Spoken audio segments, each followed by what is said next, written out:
मैं सोनी शुक्ला क्रांति लखनऊ उत्तर प्रदेश की रहने वाली हूँ और मैं आप सबके समक्ष कुछ मुद्दे रख रही हूँ, उस पर आप लोग विचार कीजिएगा। मैं पहली बात तो अपने अखिलेश भैया से कहना चाहती हूँ, अगर आप अपनी पत्नी की सुरक्षा नहीं कर सकते हैं तो आप क्या कर पाएंगे। आपको का अब तक बयान कोई क्यों नहीं आया। आदरणीय हमारी श्री डिम्पल भाभी जी, उनको एक मौलाना ने गलत अभद्र टिप्पणी किया, अब तक वो जेल क्यों नहीं गया। उसके ऊपर कठोर से कठोर कार्रवाई क्यों नहीं हुई। कितनी शर्म की बात है कि पूर्व मुख्यमंत्री की पत्नी प्रेजेंट टाइम में सांसद श्रीमती डिम्पल जी को अगर कोई नहीं अभद्र टिप्पणी में चूक रहा है तो हम आम जनमानस की क्या समस्या होगी। ये समझने और सोचने वाली बात है। अखिलेश जी, मैं आपसे बस इतना ही कहना चाहती हूँ कि पहले तो आप अपने घर परिवार में सुधार करके अपनी बहन और बेटियों की सुरक्षा करके तब आप समाज की बहन और बेटियों की सुरक्षा करें। और इस मौलाना को क्षणिक राजनीति या वोट नीति के चक्कर में इसकी इतनी मजाल हो गई है कि हमारी बहन और बेटियों के ऊपर गलत अभद्र टिप्पणी करे। इसकी औकात कैसे पड़ गई हमारी भाभी जी को गलत कहने की। ये हम लोग कतई नहीं बर्दाश्त करेंगे। इसलिए मैं अखिलेश जी आपसे अपील करती हूँ कि इसको कठोर से कठोर दंड मिलना चाहिए और कार्रवाई तुरंत होनी चाहिए। और मैं उन यादव समाज के भाइयों से ये पूछना चाहती हूँ कि सोशल मीडिया पर एक ब्राह्मण प्रकरण हुआ था, तब तुम्हारी आवाज़ बहुत निकल रही थी। जिसकी देखो पोस्ट पे बस ब्राह्मण पंडिताइन को ही बेइज्जत करें। अरे अब औकात है तो इस मौलाना को बेइज्जत करो। हम समझे आप मर्द के बच्चे हो, शर्म नहीं आती आप लोगों को। हमारी माननीय डिम्पल भाभी जी के लिए अभद्र टिप्पणी कोई कर रहा है, इस मौलाना की औकात कैसे पड़ गई। इसकी जबान खींच लेनी चाहिए, इसकी जिब्बा काट लेनी चाहिए। जिस वक्त ये बोल रहा था, बदतमीज कहीं का।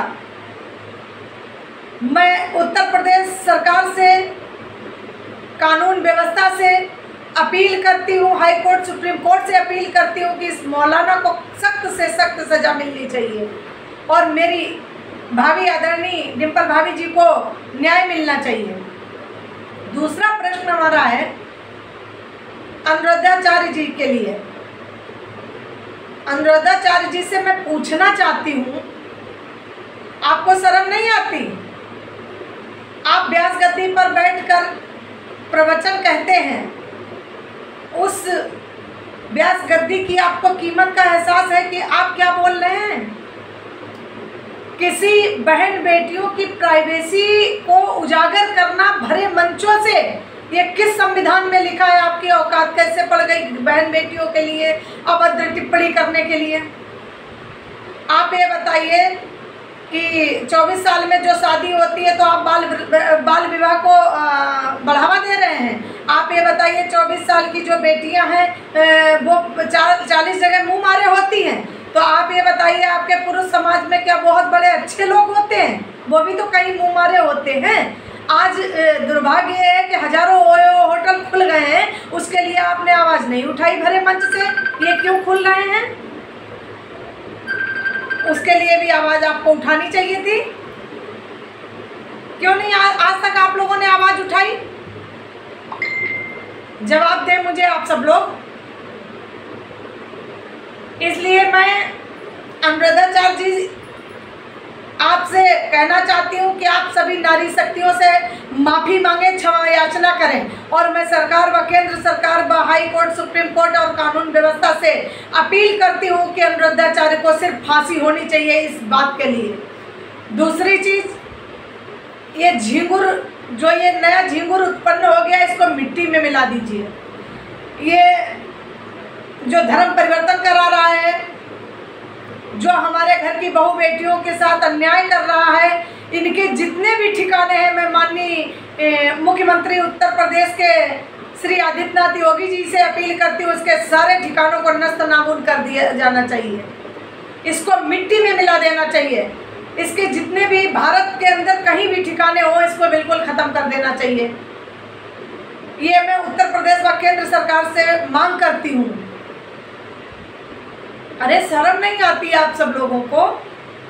बिना नारी के आप लोग उत्पन्न नहीं हुए, उसी नारी की अस्मिता को आप लूट रहे हैं, समाज में उसकी धज्जियां उड़ा रहे हैं।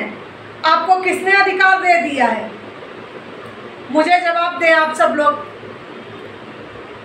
बहुत से ऐसे प्रकरण हैं, कितने प्रकरण मैं गिनाऊं।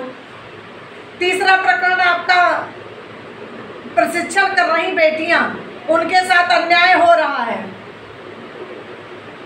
उनके साथ जो अन्याय हो रहा है, अश्लीलता, अभद्र टिप्पणियां हो रही हैं या कैमरे में कैद की जा रही है अश्लीलता, या जो भी प्रशिक्षण केंद्र में उनके साथ अगर जो व्यवस्था नहीं उनको मिल पा रही है, तो उनके लिए सारी व्यवस्थाएं की जाए और बेटियों को सुरक्षित किया जाए। ये उत्तर प्रदेश सरकार से मैं मांग करती हूँ, क्योंकि ये सरकार प्रेजेंट टाइम में कहा तो सरकार से ही जाएगा, चाहे किसी की भी सरकार हो।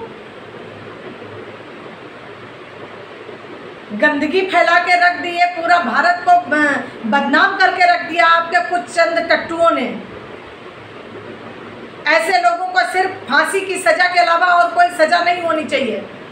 और अगर आज मैं एक बात कहती हूँ कि किसी भी, चाहे वो भागवत कहने वाले हो या चाहे कोई भी हो, किसी भी पुरुष समाज ने अगर किसी भी महिला के लिए अभद्र टिप्पणी भरे मंचों से की, चाहे वो नेता हो, चाहे वो अभिनेता हो, और चाहे कथावाचक हो, भागवत प्रवचनवाचक हो या मौलाना हो, मैं सबको खुली चेतावनी देती हूँ, तुम्हारी जिब्बा काटते हम लोगों को देर नहीं लगेगी। एक आंदोलन छेड़ूंगी, एक क्रांति लाऊंगी महिलाओं की, और सरकार प्रेजेंट टाइम में संभाल नहीं पाएगी महिलाओं को। इसलिए सुधार कीजिए। तमाम ओयो होटल खुले हैं, उसके लिए आप लोग नहीं बोल रहे हैं। क्या उस ओयो होटल में हमारे ही आप घर के पुरुष समाज या बेटियां जाती होंगी? आपको शर्म नहीं आती है बेटियों की धज्जियां उड़ाते हुए? अनुराधाचार्य जी, मैं तो आपको बहुत अच्छा समझती थी। जो देखो वो कहीं जो आया बस केंद्र बिंदु पर बस नारी की अस्मिता को लेकर दौड़ पड़ता है, उसकी इज्जत को तार तार करने में लगा है। अरे शर्म नहीं आती है? तुम लोग चुल्लू भर पानी में डूब मरो जाके। तुम्हारा लोगों का इस पृथ्वी पर कोई रहने का अधिकार नहीं है। ऐसे मनुष्यों का किसी का भी कोई अधिकार नहीं है जो महिलाओं के प्रति गलत अभद्र टिप्पणियां करें। इनको सिर्फ सजा मिले, इनके लिए कोई सरकार ऐसा कठोर दंड निर्धारित करे ताकि इनके ऊपर कार्रवाई हो सके। जय हिंद, जय भारत, भारत माता की जय हो।